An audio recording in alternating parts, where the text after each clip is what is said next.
সচিবালয়ের বাইরে ধর্ণা দেননি, এবারে সরাসরি চলে গিয়ে ফাইল তুলে নিয়ে হার্ড ডিস্ক তুলে নিয়ে চলে আসছে, এবং এর জন্য তার কোনো শাস্তি হবে না?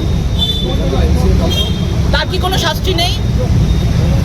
আজকে সিআইডি যদি কোনো জায়গায় তদন্ত করত, সেইখানে কেউ গিয়ে কি সামনে গিয়ে সেইখান থেকে ফাইল নিয়ে আসতে পারতো? তিনি কি করতেন তাকে?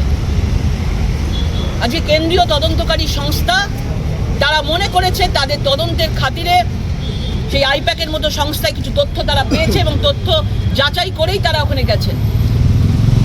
আজকে রেড চলাকালীন একজন মুখ্যমন্ত্রী, শপথ নেওয়া মুখ্যমন্ত্রী, অসাংবিধানিকভাবে সংবিধান মানা মুখ্যমন্ত্রী অসাংবিধানিকভাবে সেখানে ভেতরে ঢুকে তিনি নিয়ে আসছেন। তাহলে ভাবুন আমাদের বাংলার অবস্থাটা কোথায় গিয়ে দাঁড়িয়েছে।